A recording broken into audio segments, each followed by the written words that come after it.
The accountability sequence isn't a random set of tools that you can use out of order. It's a sequence, and curiosity has to come first. And it really ideally happens the moment there is any gap between what you expect and what happened.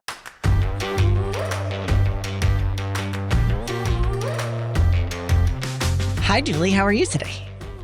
I'm good. How are you, Hannah? Wonderful. It's good to see you. How hot Same. is Arizona right now? Too hot. But, I'm okay with it because they say that when it's hot, it's more likely to rain. And I just have my fingers and toes crossed for a good monsoon this year. I need the rain in my life. The monsoon is the anticipation for it is so palpable among everybody.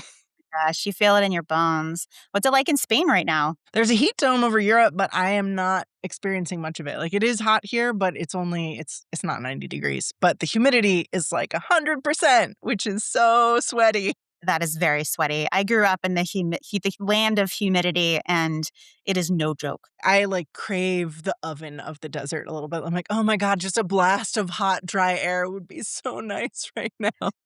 I'd be more than happy to just send it all to you. I got this amazing, I got a fan that's battery powered and it extends. And so I call him my boyfriend and I carry him around the house. My husband's very accepting of my second relationship with a fan that comes with me everywhere. Amazing. Oh, goody. Well, I am super excited today. This is our last episode of season 2. For those of you who don't know, we're here on Inside Conscience-Driven Leadership, the podcast. I am your host, Hanna Miller. And I am Julie Euber, co-conspirator and book lover. Yay! We need your book loving so much. Oh my gosh. I wish it was raining and I was reading in a cozy chair. But I'm also very happy to be here with you, Hannah. That wasn't a dig. Bye, we're not doing a podcast. Julie's going to go turn on rain noise and read in the corner. Sorry, I saw a book and I must read it now. Apologies. So conscience-driven leadership is a leadership framework that I've created for leaders who are driven by a need to clear obstacles for other people so that the people around them can really do their best work and reach their full potential. And instead of leaders who are driven by ambition or climbing a corporate ladder. Yes, and this season is really focused on trust physics, which is a really key aspect of CDL, as we call it. It's a way to stay whole in your relationships by holding people accountable in a way that drives relationships forward. Today, we're going to be talking about the accountability sequence. And we didn't talk about this in advance, so sorry to spring this on you, Julie. I actually don't want to go through the whole sequence because there's the first part of the sequence, which is what people don't usually do, and then there's the second part of the sequence, which is what people usually do. So we'll touch on it, but I think I want to spend most of our time really digging into the first 2 steps in the accountability sequence, which is curiosity and clarity, or clarifying. So to kind of kick us off with this, Hannah, why does accountability fail and how do you know when intervention is needed? So I think accountability fails mostly because people skip those first 2 steps. I think the way we think of accountability and the way we're taught accountability works in the world is that we wait until something has identified as a real problem. And then we come to someone and say, there is a problem and I am going to hold you accountable. And there's an undercurrent there. What I find really interesting is on Trust Physics Live, which is a monthly call I have with anybody who wants to drop in and talk about trust physics. We were talking about accountability last month. And when I asked people how accountability showed up in their lives, everyone talked about how they hold themselves accountable. No one brought up holding other people accountable. And I was like, I think that is an interesting thing, that conscience-driven leaders are more likely to think of accountability as something that's their responsibility to bring for themselves and not something that they need to bring out and that they need to do with the people in their lives. And I think the reason we're afraid to hold other people accountable is for the exact same reason. We think accountability is something that is a character, is a part of our character, and not being accountable is a character flaw. And so that means if I say to you, Julie, hey, Julie, I need to have an accountability conversation with you because I had an expectation and you didn't meet it. on some level, I think we think that the undercurrent of that message is me saying, "Hey, Julie, I think you're a crappy person and you have this character flaw." Yeah. No, I think that we avoid those two because we're trying to keep the peace, and we're avoiding honesty because of the emotional hurt that could come from that. And I think we see that a lot in our early relationships too, to take it from more of a personal approach. I think we all kind of look back to a cringy early relationship when we were just absolute puppies and so blinded by the love that we first of all don't know our boundaries and what we need, but we also feel like this is the ride or die. Like we have to mold ourselves to this relationship in a way that doesn't consider accountability. I think we don't want to say to the person, to anyone we care about, I think you're a bad person. We're terrified that if we say something that is about holding them accountable, they are going to hear, I think you're a terrible person. I remember, like, it's kind of a tangent, but I drove Luke to the airport. He's in Norway visiting his family right now. And we were listening to one of our favorite bands, which is Dawn of the Buffalo. And had this memory of when we were babies. Like, we got together, we met on my 20th birthday, and by my 21st birthday, we lived together. And we were at a Steak and Shake in Altamont, Florida, and that tells me that it was in the first couple years of our relationship because I haven't had a Steak and Shake burger forever. But we were at a drive-thru at a Steak and Shake, and it was raining, to bring in your rain, and there's a Dawn of the Buffalo song about, I can't even remember it off the top of my head, but it's like, it's about the rain and it's about how when it rains, I think of you. And it's really, really sweet. And it came on and I told Luke, I'm like, this song always makes me think of you. And he had never heard the lyrics, or he interpreted the lyrics as like, when I think of you, it rains.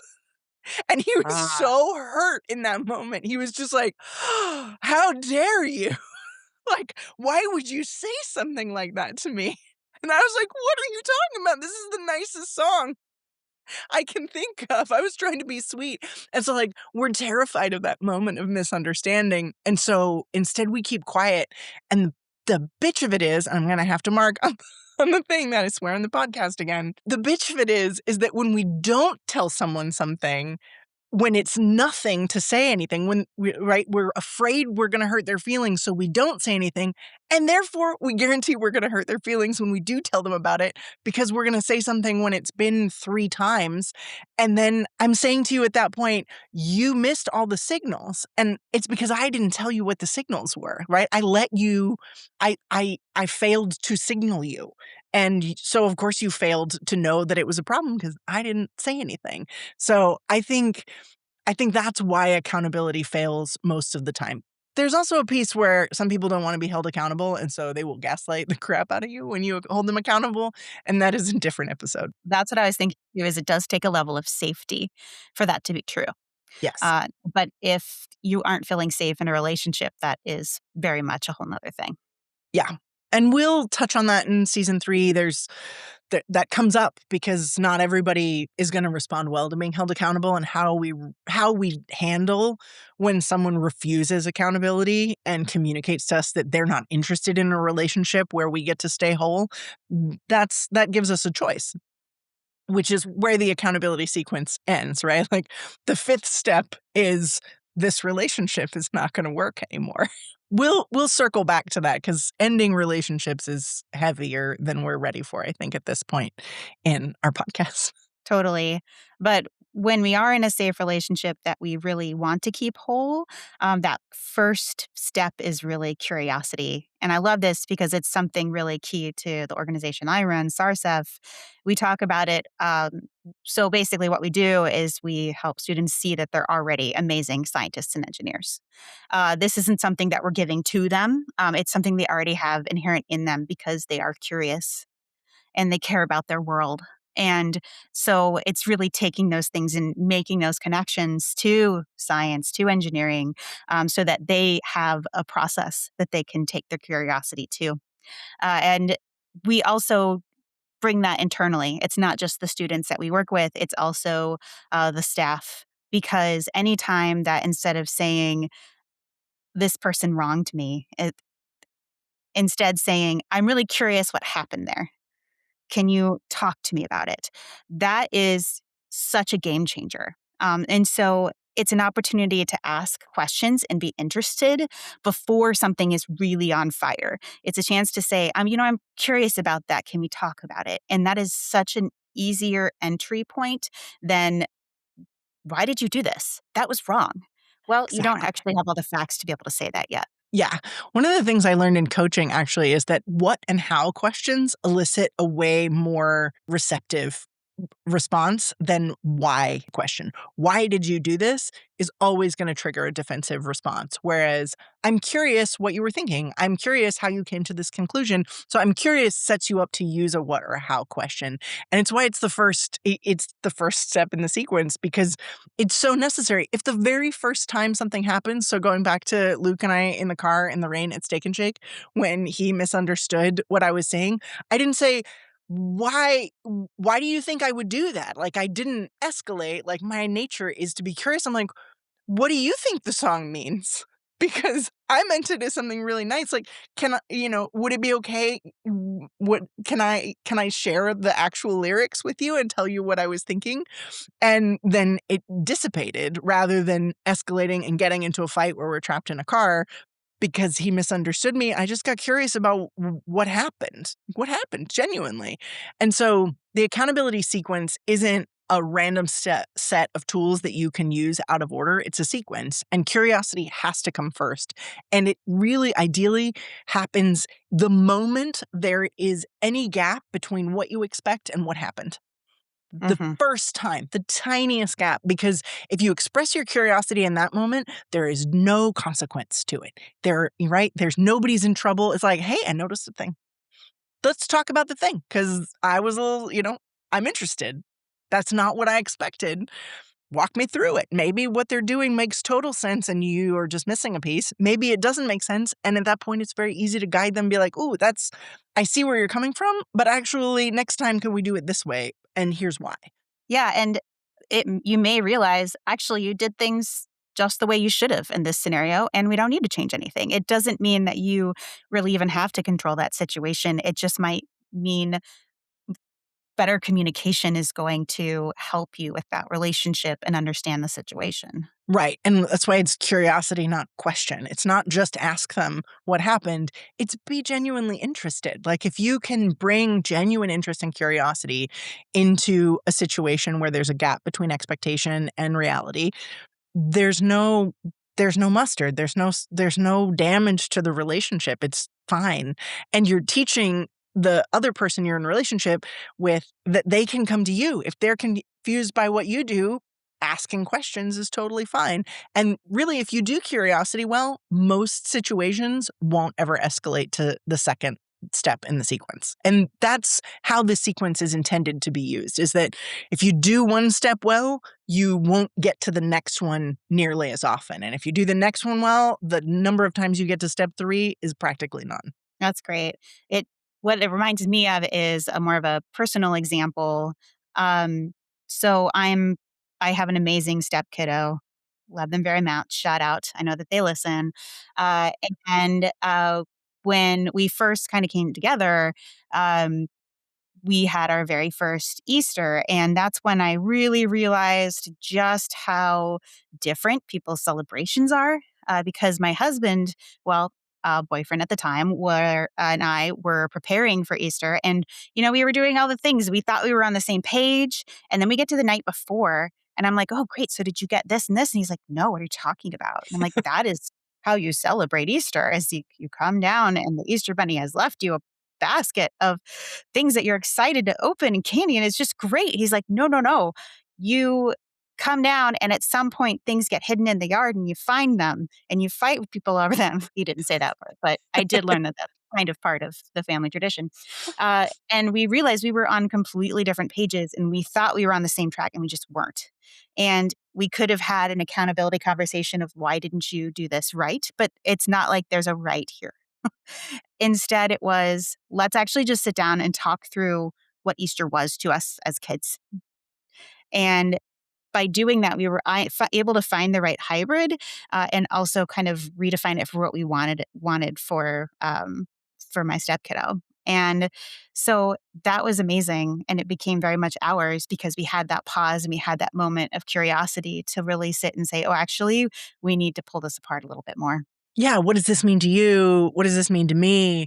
Let's lay it all out and look at what we have. Like, what a bounty we have that we bring different experiences to the table, right? Like, that's exciting and interesting. And yeah, curiosity. And I love, of course, it's a huge part of your work. But I love that you teach the kids that having curiosity makes you a scientist, makes you an engineer. Just that, wondering how it works is where everything comes from. Like, that is where the generative energy of the universe, like, exists, is in figuring out what's underneath, and being excited about discovery of what you don't know, rather than assuming you do know and being upset by what somebody's doing that you don't understand. Because if you think you know the right way and they do something different, then they must know the right way and be intentionally choosing to be oppositional. And who would do that? Like, a bad person would do that. So, like, then you're like 3 steps down and it's all like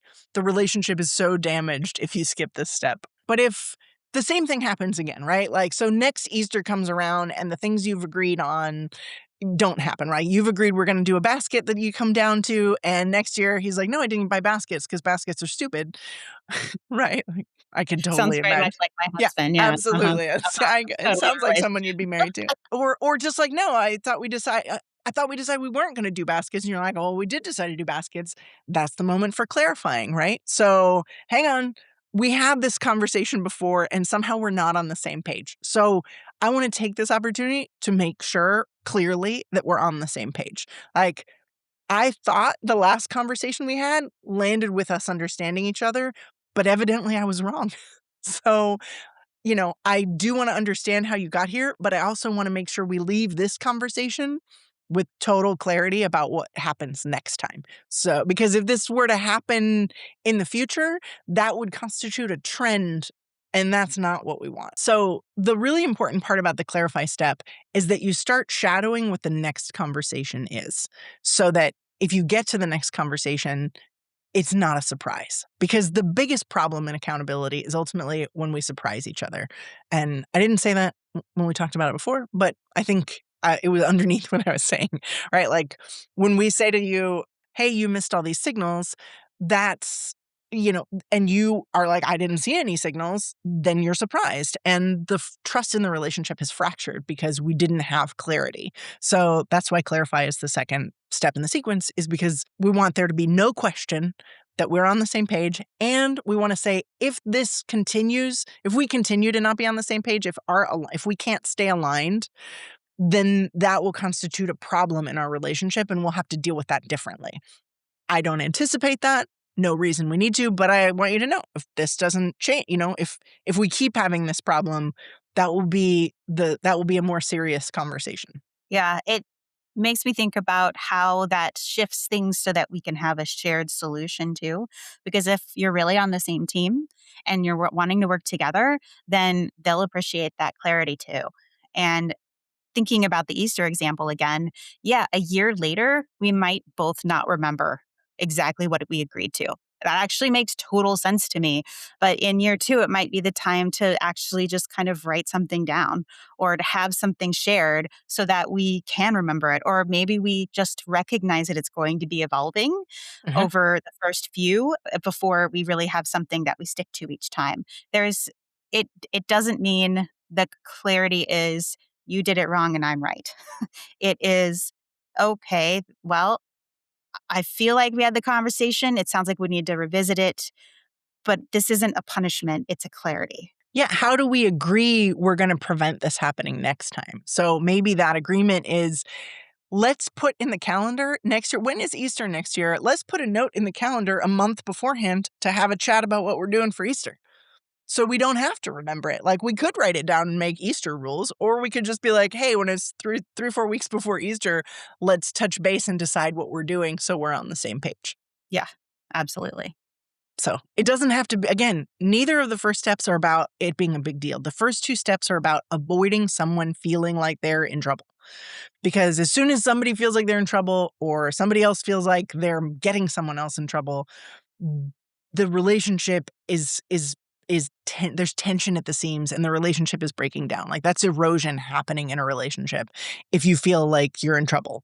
Because you feel like you're in trouble because you made a mistake that you did something wrong and you probably don't know what that was. The biggest thing about the accountability sequence is make sure people know right away when they make a mistake and what a mistake looks like. And if they make the same mistake again, like paint a picture, like draw a doodle, whatever you need to do to like make sure they understand that mistake, if it keeps happening, is going to create friction in the relationship that could turn into a big deal. And then the rest of the 3 steps are when things become a bigger deal. They're called course correction, crossroad, and then parting company. And they're in the book if you need them, or we can talk about them in a Trust Physics Live if you're interested. And we'll touch on them in future conversations. But I feel like for the accountability sequence, the biggest thing, everybody, I hope you walk away with or you carry away with after listening to this podcast is go ahead and tell somebody. If there's a problem, if there's even the tiniest problem, it's kind of like a princess and the pea thing. If you feel a pea under your mattress, if you don't know the princess and the pea story, do you know the princess and the pea story? Of course I do. Okay. Yes. No, Luke did not know this. I know it. And I'll tell you why after you explain it. Please go on, and then I'll Well, tell wait, you my version of the story. No. I want to hear your version. Go. One time in college at my dorm, there were bunk beds in the dorm room next to me. And my friend lived there. She was at the top bunk, but her roommate had put a blanket across so you couldn't see what was going on in the bottom bunk. It just gave her a little more privacy, a little more darkness. But she had turned a lamp up to my friend's mattress on the top bunk. And the mattress started to slowly burn. And my friend was sleeping in the mattress and had no idea. And I was like, oh, my friend, you really failed the princess and the pea test that you did not know that your own mattress was on fire while you were sleeping in it. And then we got to watch firefighters pull the mattress down the stairs because there was no elevator and hack it with axes. And it was quite the adventure. So that's my princess and the pea story of, if your mattress is on fire and you don't realize, you've failed the test. Yeah. But if your mattress is on fire and you realize and you don't do anything about it, that's when you really hit crisis. So The Princess and the Pea is a fairy tale. It's very short. I looked it up because Luke I kept referencing it and Luke thought I was just making something up. I'm like, no, this is a real thing where there's a prince and he lives with his aunties or something and they're trying to find him a princess to marry because evidently that's what you do in fairy tales. And some girl comes along and needs a place to stay for the night randomly. And they're like, maybe she's a princess. Let's find out. And so they give her this giant stack of mattresses, like 30 mattresses tall, and they put a little tiny uncooked pea under the bottom mattress because a princess would be able to feel the little disruption. And she climbs up on the stack of mattresses and goes to sleep. And they ask her in the morning, how did you sleep? And she's like, oh, terribly. There was a bump under my mattress. And they're like, yeah, you're a princess. You can marry our prince. The end. I am a very fidgety sleeper. So I'm like, everything has to be just so. So I am the princess in the princess and the pea. In the Trust Physics version of this, she would have climbed down from all the mattresses and said, excuse me, I'm really having trouble sleeping because there seems to be a lump under my mattress. Could you help me look at that? Right? Bring up the little complaint instead of just having a bad night's sleep over it. That makes a lot of sense. Confront your roommate about the fire they started in your mattress. Yes. Instead of continuing to sleep in it. Please, my mattress feels awfully warm. Is there anything going on down there? When our brains aren't fully cooked yet, but we think they are. Good times, good times. Okay, so a new tradition we're going to be starting for next season, but I'm going to tease it this season, is I'm going to give you a song that is something you can listen to between now and the next episode that's kind of on theme for the next episode. And we will start out season 3 with me explaining why I chose the song that I did. The song I want to leave you with to preview season 3 is a Fiona Apple song from one of her more recent albums, which is phenomenal. And I recommend the whole thing enormously. But the song is called Fetch the Bolt Cutters. I love So, that. yes. I love your So app. what's not to love? So we will put a link to it in the podcast description where you can check out Fiona Apple's Fetch the Bolt Cutters, and we will talk in season 3 about how that relates to the new trust physics work that we're going to be doing. Fantastic. Well, thank you to everyone who listened and everyone who is involved. Hanna, thank you for including me on this fabulous journey. Thank you, Julie, for being on this incredible journey. We're definitely making it more incredible. And as always, we want to throw a huge shout out to our phenomenal producer, Anna Miller, who is not me dressed in a raincoat, but actually a different person with no H's in her name. It's true. Anna F. Miller here. She's real. And don't forget to remind them to subscribe to the channel. Oh, right. Oh, yeah. Please subscribe and listen on your favorite podcast app or find us on YouTube. Excellent. So thank you all for being here. And we are super excited to have you join us for season 3. Until next time, listen to your intuition. And let your conscience drive you.